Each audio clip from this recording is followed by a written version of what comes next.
गणपति नारायण नारायण नारायण गणपति नारायण नारायण नारायण गणपति नारायण नारायण गणपति नारायण नारायण नारायण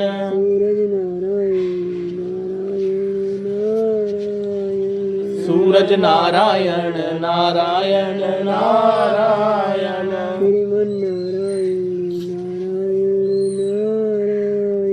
श्रीमन श्रीमन नारायण नारायण नारायण नारायण नारायण शंकर नारायण नारायण नारायण शंकर नारायण नारायण नारायण शिव नारायण नारायण शिव नारायण नारायण शक्ति नारायण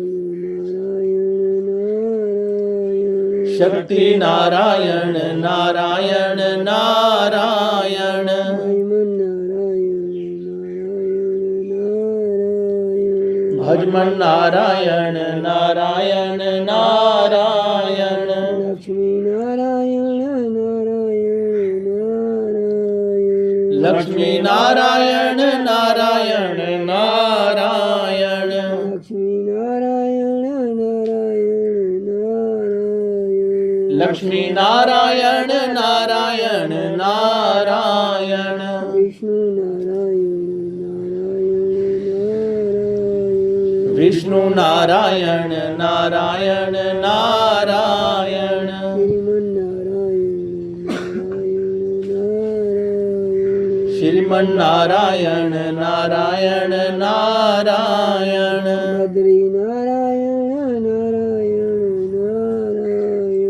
बद्री नारायण नारायण नारायण बद्री नारायण नारायण बद्री नारायण नारायण नारायण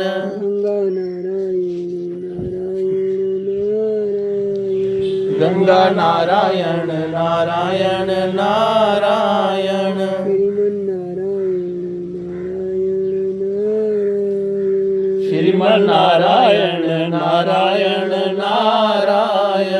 राम नारायण राम नारायण नारायण नारायण नारायण कृष्ण नारायण नारायण कृष्ण नारायण नारायण गोविंद नारायण गोविंद नारायण नारायण नारायण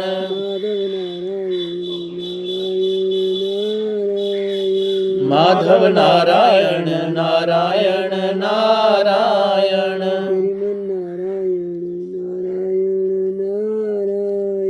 श्रीमन नारायण नारायण नारायण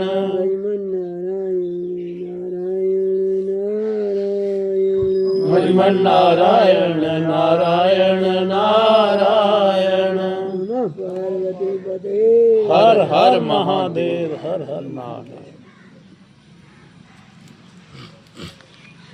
नारायण नारायण नारायण नारायण श्रीमद् भागवत महापुराण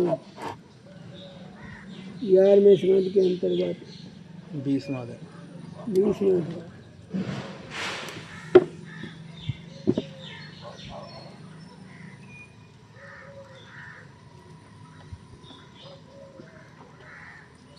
ज्ञान कर्मयोग ज्ञानयोग कर्मयोग भक्ति योग का वर्णन 20वां अध्याय हरिओम तत्सत। उद्धव जी ने कहा कमलनयन श्री कृष्ण आप सर्वशक्तिमान हैं, आपकी आज्ञा ही वेद है, उसमें कुछ कर्मों के करने की विधि है, कुछ के करने का निषेध है। यह विधि निषेध कर्मों के गुण और दोष की परीक्षा करके तो होता है। वर्ण आश्रम भेद प्रतिलोम और अनुलोम रूप वर्ण संकर कर्मों के उपयुक्त और अनुपयुक्त द्रव्य, देश, आयु, काल तथा स्वर्ग और नरक के भेदों का बोध भी वेदों से होता है। इसमें संदेह नहीं कि आपकी वाणी ही वेद है, परंतु उसमें विधि निषेध ही जो भरा पड़ा है। यदि उसमें गुण और दोष में भेद करने वाली दृष्टि ना हो तो वह प्राणियों का कल्याण कैसे करने में समर्थ हो सके। क्योंकि यहाँ कह दिया किसी के गुण दोषों पर दृष्टि नहीं जानी चाहिए, सबसे बड़ा दोष ये है। तो ये प्रश्न था,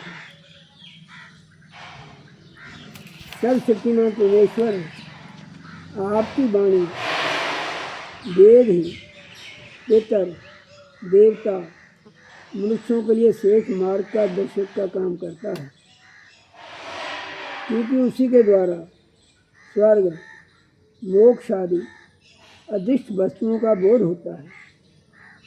इस लोक में भी इसका कौन सा साध्य है और क्या साधन है, इसका निर्णय भी उसी से होता है। प्रभो, इसमें संदेह नहीं कि गुण और दोषों में भेद दृष्टि आपकी वाणी वेद के अनुसार है। तीसरी बार कह दिया, किसी की अपनी कल्पना नहीं है। परंतु प्रश्न तो ये है कि आपकी वाणी ही भेद का निषेध भी करती है। यह विरोध देखकर मुझे भ्रम हो रहा है। आप कृपा करके मेरा यह भ्रम मिटाइए। भगवान श्री कृष्ण का प्रिय उद्धव, मैंने ही वेदों में एवं अन्यत्र भी मनुष्यों का कल्याण करने के लिए अधिकारी भेद से 3 प्रकार के योगों का उपदेश किया है। वे है ज्ञान, कर्म और भक्ति। मनुष्य के परम कल्याण के लिए इनके अतिरिक्त और कोई उपाय कहीं नहीं है।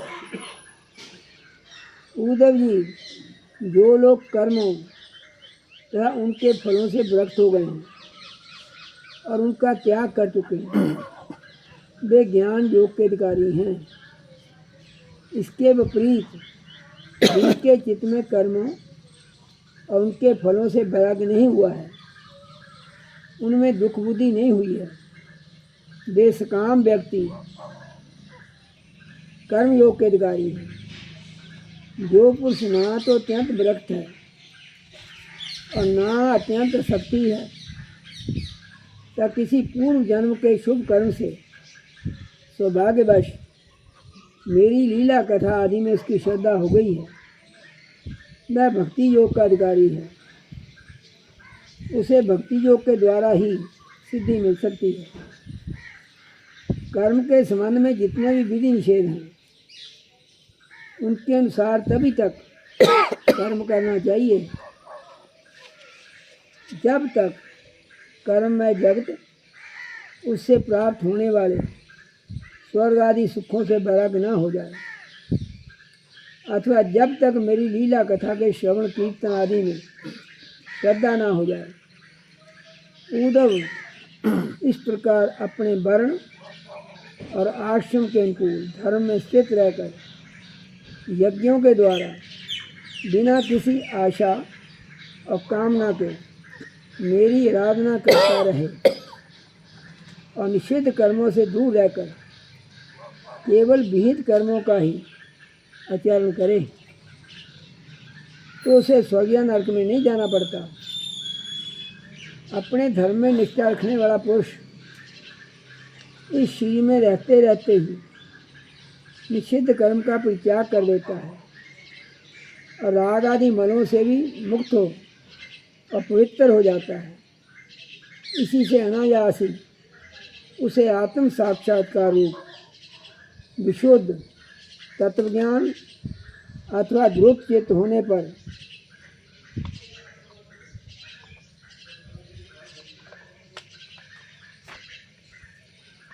मेरी भक्ति प्राप्त होती है। यह विधि निषेध कर्म का अधिकारी मनुष्य बहुत ही दुर्लभ है। स्वर्ग और नरक दोनों ही लोकों में रहने वाले जीव इसकी अभिलाषा करते रहते हैं, क्योंकि इसी शरीर में अंतःकरण की शुद्धि होने पर ज्ञान अथवा भक्ति की प्राप्ति हो सकती है।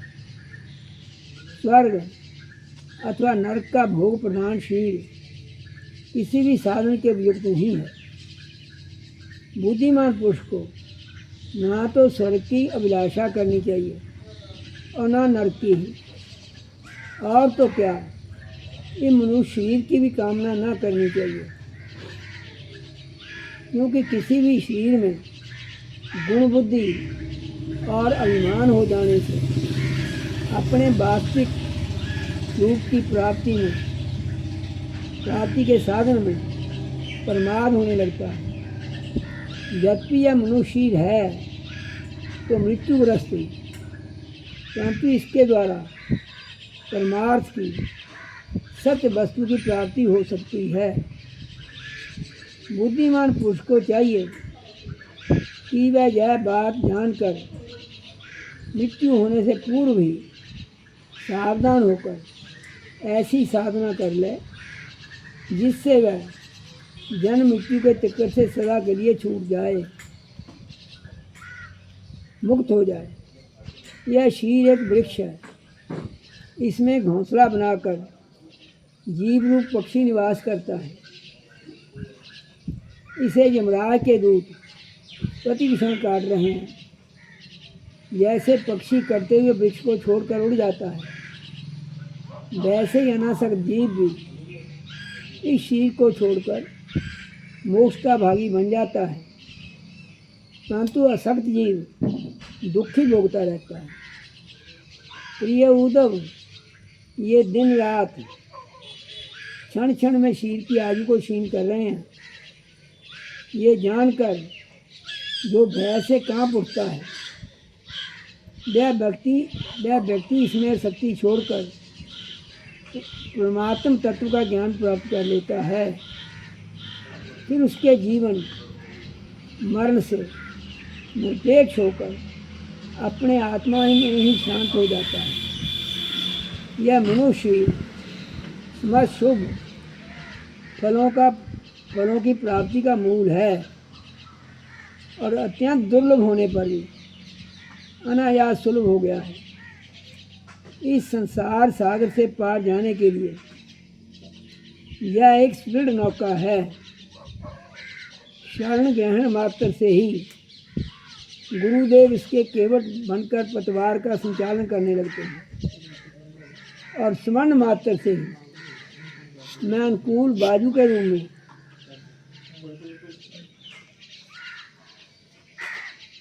बैठो अनुकूल बाजू के रूप में इसे लक्ष्य की ओर बनाने लगता हूँ। इतनी सुविधा होने पर भी जो इस शरीर के द्वारा संसार सागर से पार नहीं हो जाता, वह तो अपने हाथों अपने आत्मा का हनन अधपतन कर रहा है। प्रिय उद्धव, जब पुरुष दोष दर्शन के कारण कर्मों से उद्विग्न अवरक्त हो जाए, तब जितेंद्रिय होकर वह योग में स्थित हो जाए और अभ्यास आत्मानुस्नान के द्वारा अपना मन मुझ परमात्मा में निश्चय रूप से धारण करे। जब स्थिर करते समय मन चंचल होकर इधर उधर भटकने लगे, तब झटपट बड़ी सावधानी से उसे मनाकर, समझाकर, बुझाकर, फुसलाकर अपने वश में कर लेना चाहिए। इंद्रियों और प्राणों को अपने वश में रखे। मन को एक क्षण के लिए भी स्वतंत्र न छोड़े। उसकी एक एक चाल, एक एक हरकत को देखता रहे। इस प्रकार सत्व संपन्न बुद्धि के द्वारा धीरे धीरे मन को अपने वश में कर लेना चाहिए।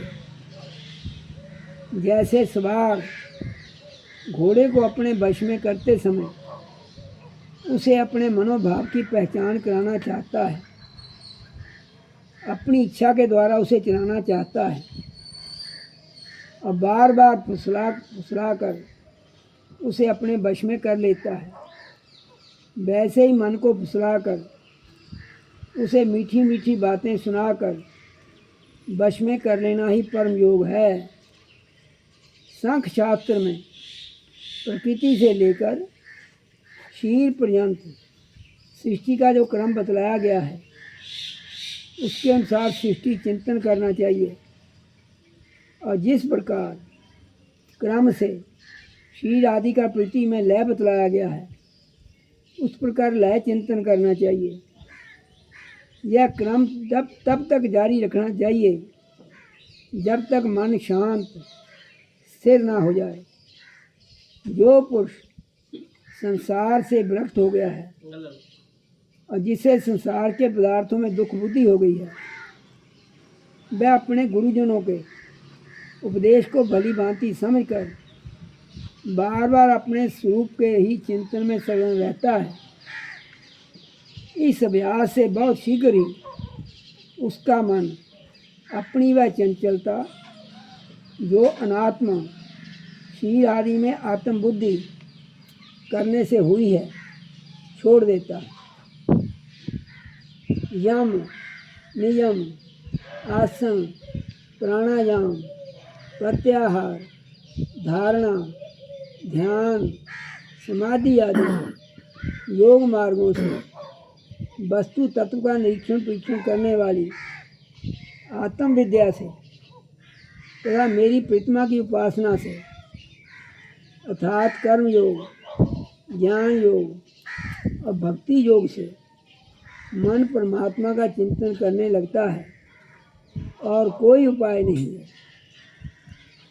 उद्धव जी, वैसे तो योगी कभी कोई निंदित कर्म करता ही नहीं, परंतु यदि कभी उससे प्रमादवश कोई अपराध बन जाए तो योग के द्वारा ही उस पाप को जला डाले। कृष्णचंद्रायण आदि दूसरे प्रायश्चित कभी ना करे। अपने अपने अधिकार में जो निष्ठा है वही गुण कहा गया है। इस गुण दोष और विधि निषेध के विधान से यही तात्पर्य निकलता है कि किसी प्रकार विषयासक्ति का परित्याग हो जाए, क्योंकि कर्म तो जन्म से ही शुद्ध हैं, अनर्थ के मूल हैं। शास्त्र का तात्पर्य उनका नियंत्रण निजम ही है। जहाँ तक हो सके प्रवृत्ति का संकोच ही करना चाहिए।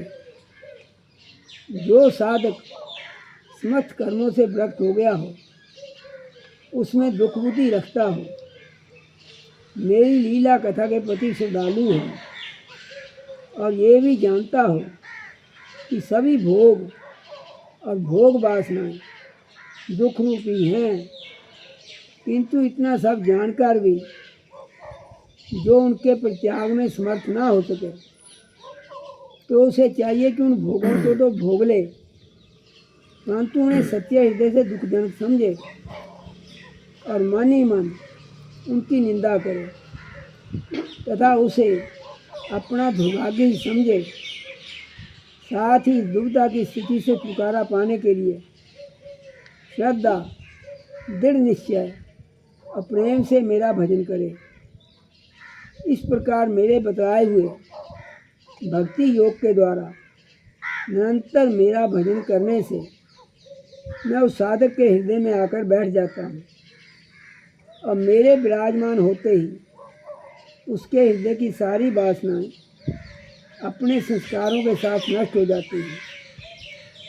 इस तरह जब उसे मुझ सर्वात्मा का साक्षात्कार हो जाता है, तब तो उसके हृदय की गांठ टूट जाती है, उसके सारे संशय छिन्न भिन्न हो जाती हैं और कर्म वासनाएं सहजता क्षीण हो जाती हैं। इसी से जो योगी मेरी भक्ति से युक्त और मेरे चिंतन में मगन रहता है, उसके लिए ज्ञान अथवा वैराग्य की अवस्था नहीं होती। उसका कल्याण तो प्राय मेरी भक्ति के द्वारा ही हो जाता है।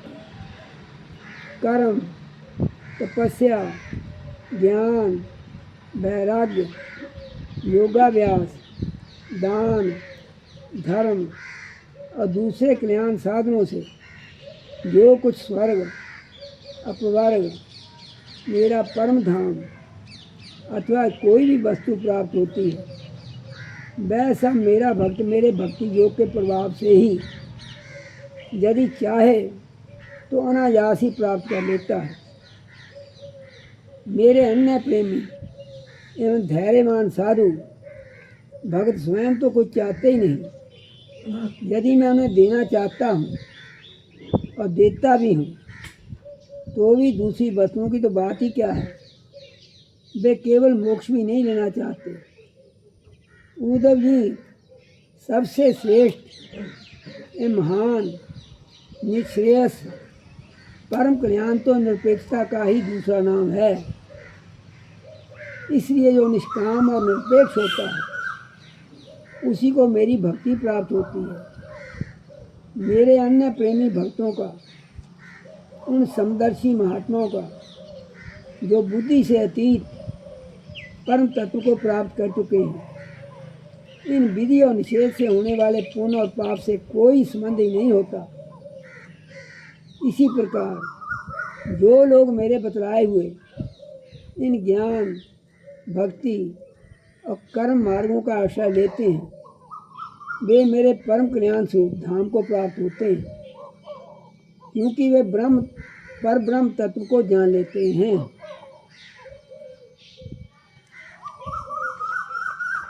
हरि ओम तत्सत। 21वां अध्याय गुण दोष की व्यवस्था का स्वरूप और रहस्य। वहाँ श्री कृष्ण कहते हैं, प्रिय उद्धव, मेरी प्राप्ति के 3 मार्ग हैं, भक्ति योग, ज्ञान योग और कर्म योग। जो इन्हें छोड़कर चंचल इंद्रियों के द्वारा शुद्ध और भोग भोगते रहते हैं, वे बार बार जन्म मृत्यु संसार के चक्कर में भटकते रहते हैं। अपने अपने अधिकार के अनुसार धर्म में दृढ़ निष्ठा रखना ही गुण कहा गया है। इसके विपरीत अनधिकार चेष्टा करना दोष है। तात्पर्य यह है कि गुण और दोष दोनों की व्यवस्था अधिकार के अनुसार की जाती है, किसी वस्तु के अनुसार नहीं। वस्तुओं के समान होने पर भी शुद्धि अशुद्धि, गुण दोष और शुभ अशुभ आदि का जो विधान किया जाता है, उसका अभिप्राय यह है कि पदार्थों का ठीक ठीक निरीक्षण परीक्षण हो सके और उनमें संदेह उत्पन्न करके ही यह योग्य है कि अयोग्य है, स्वाभाविक प्रवृत्ति को नियंत्रित संकुचित किया जा सके, उनके द्वारा धर्म संपादन कर सके, समाज का व्यवहार ठीक ठीक चला सके और अपने व्यक्तिगत जीवन के निर्वाह में भी सुविधा हो। इससे यह लाभ भी है कि मनुष्य अपनी वासना मूलक सहज प्रवृत्तियों के द्वारा इनके जाल में न फंसकर शास्त्रानुसार अपने जीवन को नियंत्रित और मन को वशीभूत कर लेता है। निष्पाप उद्धव, ये आचार मैंने ही मनु आदि का रूप धारण करके धर्म का भार ढोने वाले कर्म जड़ों के लिए उपदेश किया है। पृथ्वी, जल, तेज, वायु, आकाश, ये पंचभूति ब्रह्मा से लेकर पर्वत वृक्ष पर्यंत सभी प्राणियों के शिरों में मूल कारण हैं। इस तरह वे सब शिर की दृष्टि से तो समान हैं ही, सबका आत्मा भी एक ही है। प्रिय उद्धव, यद्यपि सबके शिरों के पंचभूत समान हैं, फिर भी वे दोनों इनके वर्ण आश्रम आदि अलग अलग नाम और रूप इसलिए बना दिए हैं कि ये अपनी वासना मूलक प्रवृत्तियों को संकुचित कर सके, नियंत्रित करके धर्म अर्थ काम मोक्ष इन चारों पुरुषार्थों को सिद्ध कर सकें।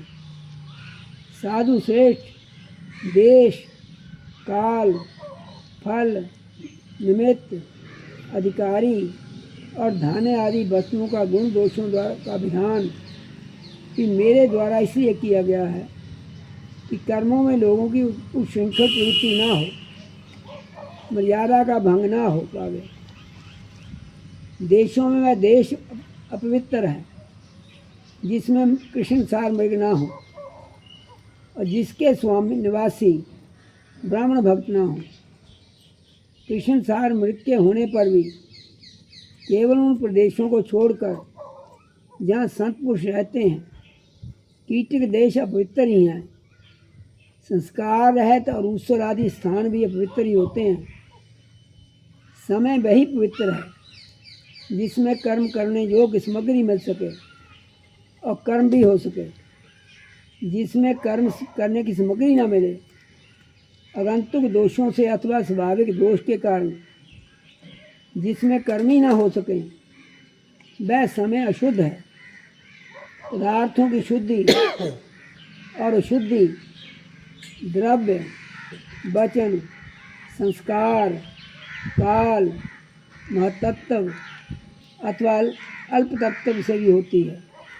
जैसे कोई पात्र जल से शुद्ध और मूत्र आदि से शुद्ध हो जाता है, किसी वस्तु की शुद्धि अथवा अशुद्धि में शंका होने पर ब्राह्मणों के वचन से वह शुद्ध हो जाती है, अन्यथा शुद्ध रहती है।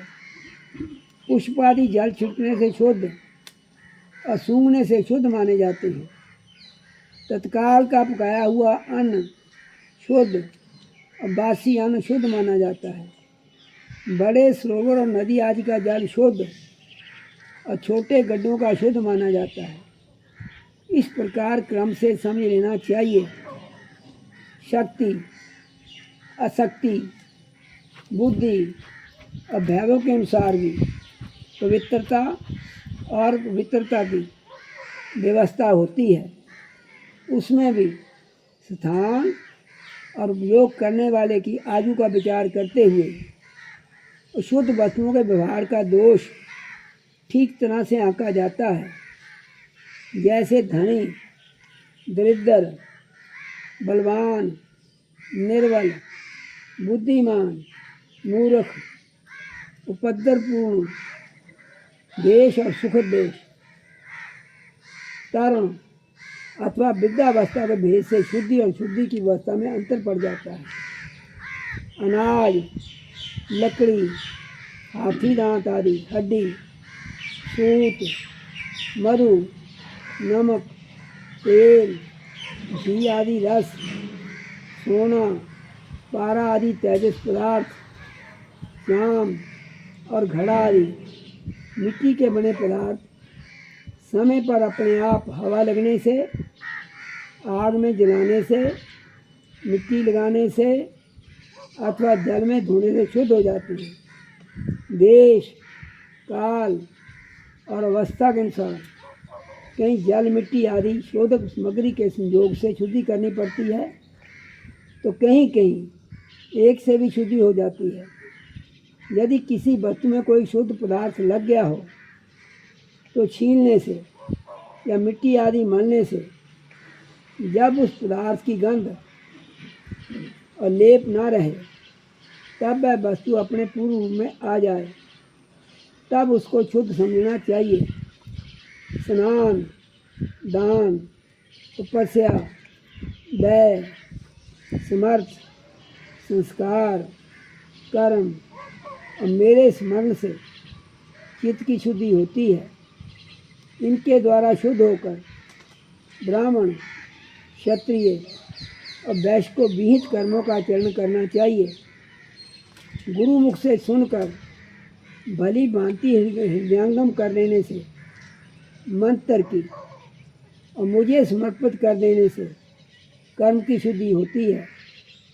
उद्धव जी इस प्रकार देश, काल, पदार्थ, कर्ता, मंत्र और कर्म इन शिवों के शुद्ध होने से धर्म और अशुद्ध होने से अधर्म होता है। कहीं कहीं शास्त्र विधि से गुण दोष हो जाता है और दोष गुण हो जाता है। जैसे ब्राह्मण के लिए संध्या मंडन गायत्री का जाप आदि गुण है, परंतु शूद्र के लिए दोष है।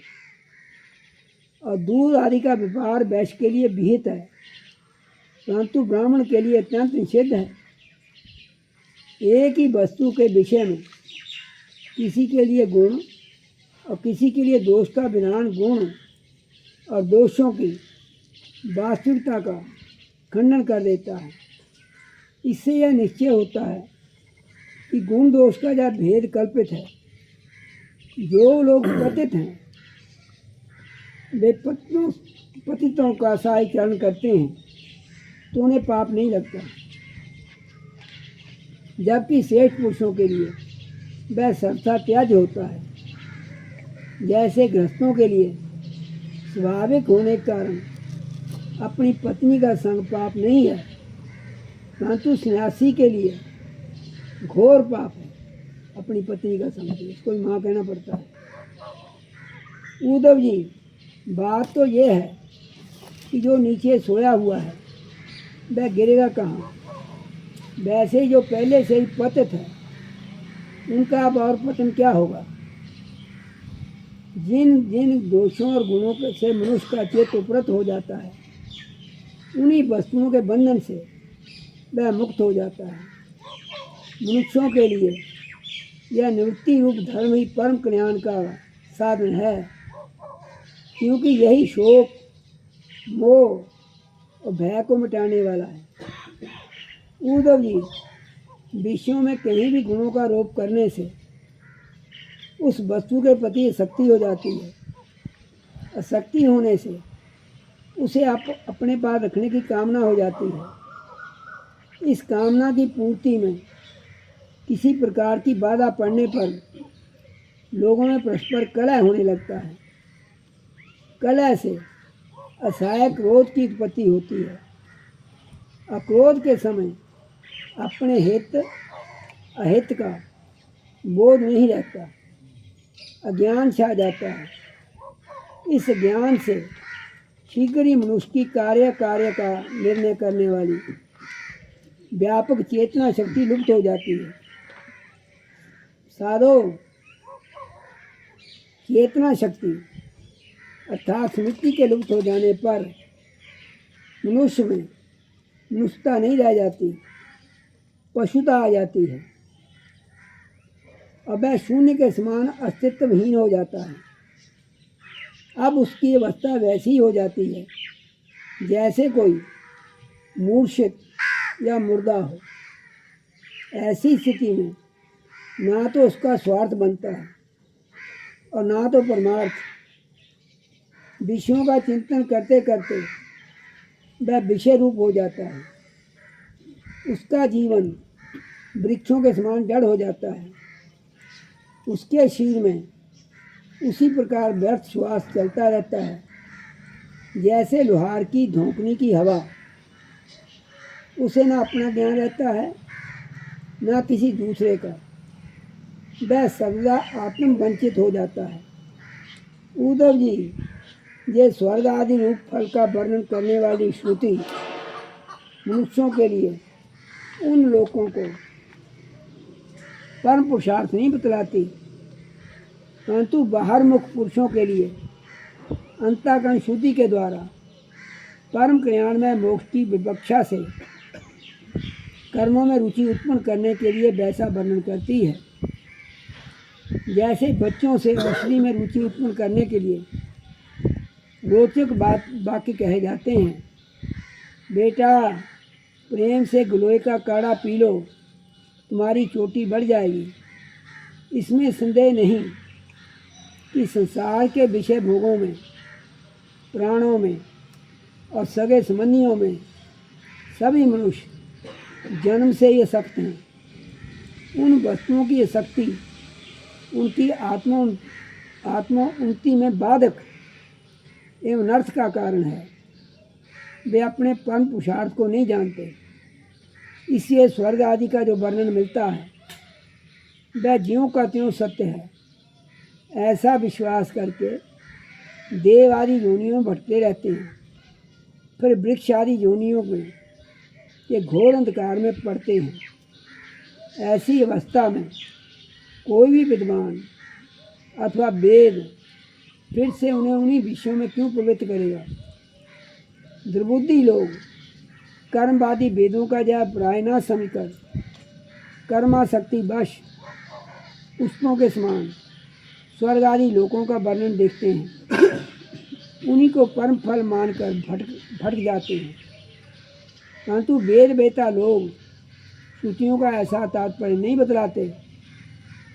विषय वासनाओं में फंसे हुए दीनहीन लोभी पुरुष रंग बिरंगे पुष्पों के समान स्वर्ग आदि लोकों को ही सब कुछ समझ बैठते हैं और अग्नि के द्वारा सिद्ध होने वाले यज्ञ याग आदि कर्मों में ही मुग्ध हो जाते हैं। उन्हें अंत में देवलोक पितृलोक आदि की प्राप्ति होती है। दूसरी ओर भटक जाने के कारण उन्हें अपने निज धाम आत्म पद का पता नहीं लगता। प्यारे उद्धव, उनके पास साधना है तो केवल कर्म की, उसका कोई फल है तो इंद्रियों की तृप्ति। उनकी आंखें धुंधली हो गई हैं, इसी से ये बात नहीं जानते कि जिससे जगत की उत्पत्ति हुई है, जो स्वयं इस जगत के रूप में है, वह परमात्मा, मैं उसके हृदय में ही हूँ। यदि हिंसा और उसके फल मांस भक्षण में राग ही हो, उसका त्याग ना किया जा सकता हो तो यज्ञ ही करे। यह परिसंख्या विधि है, स्वाभाविक वृत्ति का संकोच है, संध्या बंधन आदि के समान अपूर्व विधि नहीं है। इस प्रकार मेरे परोक्ष अभिप्राय को ना जानकर विषय लोलो पुरुष हिंसा का खिलवाड़ खेलते हैं और दुष्टतावश अपनी इंद्रियों की तृप्ति के लिए वध किए हुए पशुओं के मांस से यज्ञ करके देवता पितर और भूतपतियों का यज्ञ का ढोंग करते हैं। उद्धव जी, स्वर्ग आदि परलोक स्वप्न के दृश्यों के समान हैं। वास्तव में वे सत्य हैं, केवल उनकी बातें सुनने में बहुत मीठी लगती हैं। सकाम पुरुष वहाँ के भोगों के लिए मन ही मन अनेकों प्रकार के संकल्प कर लेते हैं। जैसे व्यापारी अधिक लाभ की आशा से मूल धन को भी खो बैठता है, वैसे ही वे सकाम यज्ञों के द्वारा अपने धन का नाश करते हैं। वे स्वयं रजोगुण, सतोगुण या तमोगुण में स्थित रहते हैं और रजोगुणी सतोगुणी अथवा तमोगुणी इंद्र आदि देवताओं की उपासना करते हैं। वे उन्हीं सामग्रियों से इतने ही परिश्रम से मेरी पूजा नहीं करते।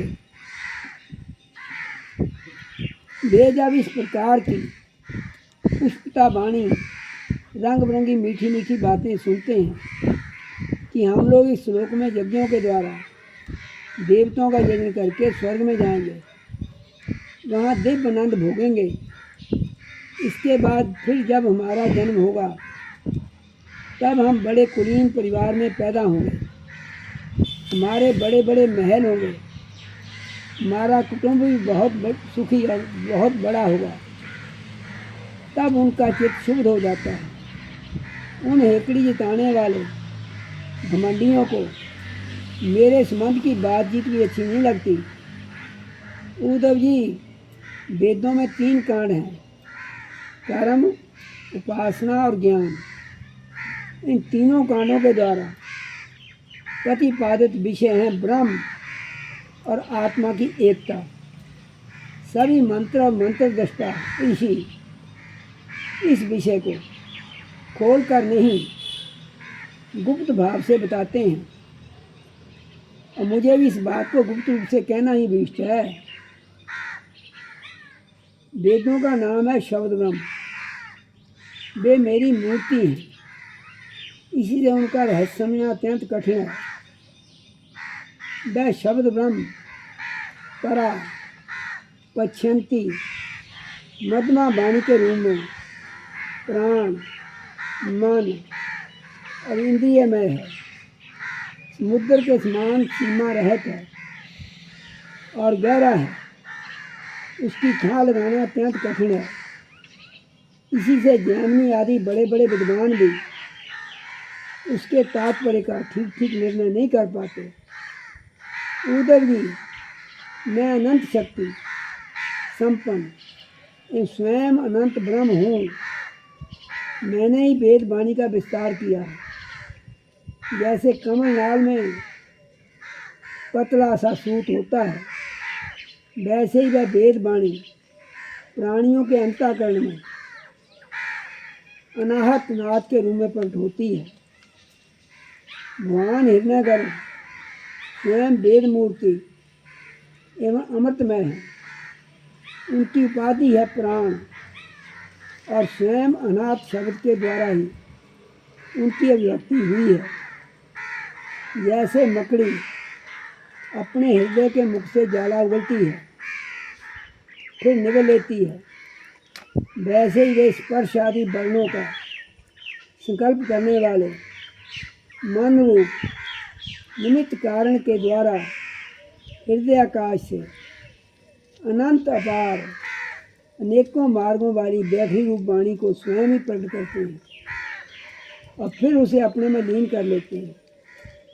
वह वाणी हृदयगत सूक्ष्म ओंकार के द्वारा विभक्त स्पर्श का से लेकर माँ तक 25 अक्षर, स्वर आ से लेकर ओ तक 9, उष्मा श स स ह और अंतस या रा ला बा इन वर्णों से विभूषित है।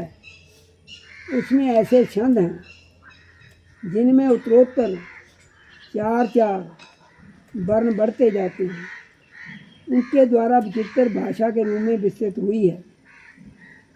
4 अधिक वर्णों वाले छंदों में से कुछ ये हैं: गायत्री, उष्णिक, नुष्टुप, बृहति, पंक्ति, त्रिस्फुट, जगति, अतिछंद, अतियष्टि, अतिजगति और विराट। वह वेद वाणी कर्म कांड में क्या विधान करती है, उपासना कांड में किन देवताओं का वर्णन करती है और ज्ञान कांड में किन किन प्रतीतियों का अनुवाद करके उनमें अनेकों प्रकार के विकल्प करती है। इन बातों को इस संबंध में श्रुति के रहस्य को मेरे अतिरिक्त और कोई नहीं जानता। मैं तुम्हें स्पष्ट बता देता हूँ कि सभी श्रुतियाँ कर्म कांड में मेरा ही विधान करती हैं। उपासना कांड में उपास्य देवताओं के रूप में भी मेरा ही वर्णन करती हैं और ज्ञान कांड में आकाश आदि रूप से मुझ में ही अन्य वस्तुओं का आरोप करके उनका निषेध कर देती हैं। उपभोग श्रुतियों का बस इतना ही तात्पर्य है कि वह मेरा आश्रय लेकर मुझ में भेद का आरोप करती हैं, माया मात्र कहकर उसका अनुवाद करती हैं। अंत में सबका निषेध करके मुझ में ही शांत हो जाती हैं और केवल अधिष्ठान रूप से मैं ही शेष रह जाता हूँ। हरि ओम तत्सत। अब आप कोई चर्चा करनी